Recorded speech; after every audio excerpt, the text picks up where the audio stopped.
এখানে এক ভাবনাটা একটাই, যে বিচারটা হতে হবে, দোষীদেরকে খুঁজে বের করতে হবে। এই সরকারের তো ভিন্ন রকম ভাবনার কোনো কারণও নেই, কোনো সুযোগও নেই। এবং আমাদের প্রধান উপদেষ্টা নিজেই বলেছেন যে এই হত্যাকাণ্ড সহ অন্যান্য যেগুলো খুবই সংবেদনশীল হত্যাকাণ্ড, এবং ধারণা করা হয় যে বিগত সরকারের সময়ে নানান কুটকৌশল করে সেগুলোর বিচার করা হয়নি, সেগুলো যেন বিচার করা হয় সেটাই আমরা নিশ্চিত করার চেষ্টা করব। এখন অনেক বছর তো পার হয়ে গেছে, যত বছরই পার হোক না কেন, এই যে মেঘকে দেখছেন বা ওর ভাইদেরকে দেখছেন, রুনির ভাইদেরকে, তাদের তো একটা বিচার পাওয়ার অধিকার আছে, জানবার অধিকার আছে যে ঘটনাটা কে ঘটালো। সরকারের সাধ্য মতন চেষ্টা করবে। অনেক বছর পার হয়ে গেছে, এখন সাক্ষ্য প্রমাণাদির বিষয় আছে, আর বহুবার এটা সময় নেওয়া হয়েছে। আমরা চেষ্টা করব, আমাদের মানে আগে যারা তদন্ত করতো তাদের উপর হয়তো একটা প্রভাব ছিল, কিন্তু এখন তো প্রভাব মুক্ত হয়ে তদন্ত করছে। এখন তদন্ত করে ওনারা যা বলেন তাই তো আমাদেরকে মানতে হবে, কিন্তু বিচার আসলে একটা হতে হবে।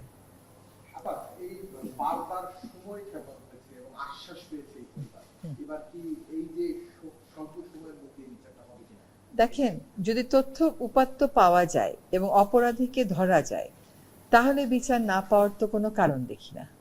বারবার সময় নিয়েছে এই জন্যই যে আসলে বিচারটা তারা করতে চায়নি। কিন্তু আপনাদের মনে আছে কিনা, ওই যে মগবাজারে একটা হাইজ্যাকিং এর ঘটনা ঘটেছিল, একজন নারীকে বলা হতো যে তার হাইজ্যাকিং এর কারণে উনি মারা গেছেন, হ্যাঁ, ছিনতাইয়ের কারণে। পরে অনেক বছর পরে কিন্তু তার রহস্য উন্মোচিত হয়। তো আমরা যেটুকুন বলতে পারি যে বিচার প্রক্রিয়ার উপর, তদন্তের উপর সরকার কোনো রকম প্রভাব বিস্তার করছে না। এর আগে যেটা হয়েছিল, প্রভাব বিস্তার করা হয়েছিল, সেজন্যই বিচারটা হয়নি। কারণ আমাদের পুলিশ কিন্তু সবসময় একটা কথা বলে যে পুলিশ চাইলে পারে না এমন কোনো কাজ নেই, পুলিশ যদি চায় ঠিকই আসামি ধরে ফেলতে পারে। এখন অনেক বছর ধরেনি, সেটার একটা ভার তো আমাদেরকে বহন করতেই হচ্ছে, যেহেতু আমাদের কোনো প্রভাব নেই তদন্তের উপরে, স্বাধীনভাবে চলছে। তদন্ত রিপোর্ট যদি ঠিক মতন আমাদেরকে তথ্য উপাত্ত দিতে পারে, বিচার অবশ্যই হবে। এরকম টাইম ফ্রেম তো দেওয়া যায় না।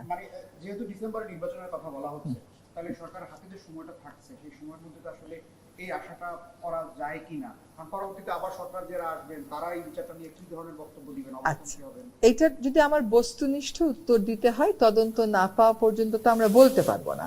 তদন্তে কিছু একটা পেলে তখন আমরা বিচারের প্রক্রিয়াটা শুরু করতে পারবো, এবং তখন আমরা বলতে পারবো যে আসলে বিচার কতদিনে হবে।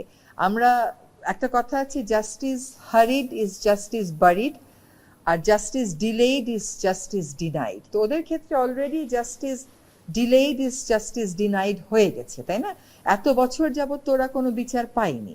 এখন অন্তত এইটুকুন ওরা সান্ত্বনা পাচ্ছে বা বুঝতে পারছে যে সরকারের কোনো অসৎ উদ্দেশ্য নেই বা ভিন্ন রকমের কোনো উদ্দেশ্য নেই যাতে করে ওরা বিচার না পায় এবং অপরাধী যাতে আড়ালে থেকে যায়।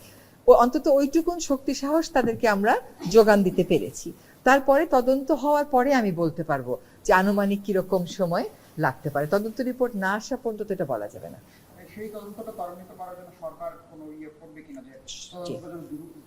সরকারের পক্ষ থেকে প্রাধিকার মামলার যে তালিকা করা হয়েছে তার মধ্যে এইটা একদম শীর্ষের দিকেই আছে।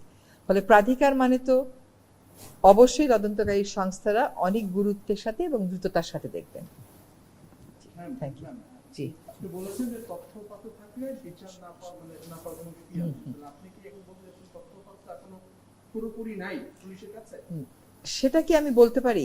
কি আছে কি নাই এটা ততক্ষণ পর্যন্ত প্রকাশ করা না হয়, সাবমিট করা না হয়, ততক্ষণ পর্যন্ত বলতে পারবো না। যে কোনো একটা বিচার করতে গেলেই তথ্য উপাত্তের ভিত্তিতে আপনার করতে হবে, আমি সেই আঙ্গিক থেকে বলেছি। আরেকটা কথা হলো কি, যে যেহেতু এখনো পর্যন্ত কোনো রকমের তদন্ত প্রতিবেদন আসেনি, বারবার কেবল আগের রেজিমে টাইমই নিয়েছে, তাতে করে কিন্তু সমাজে অনেক রকমের সন্দেহ দানা বেঁধেছে। হ্যাঁ, ফলে বায়বীয় কথা, বাতাসে ঘোরা কথা তো আমাদের পক্ষে বলা সম্ভব না। এটা একটা খুবই মর্মান্তিক হত্যাকাণ্ড, যেটা আপনি আমি যতটা না আবেগ আপ্লুত হই, এই পরিবারকে কিন্তু এটা বহন করতে হয়েছে, প্রতি মুহূর্তে বহন করতে হয়েছে। কাজে আমরা বিচারের দাবির প্রতি অনড় থাকি এবং দায়িত্বশীল বক্তব্য করি, যাতে করে ওদের কষ্টের বোঝা আর না বাড়ে।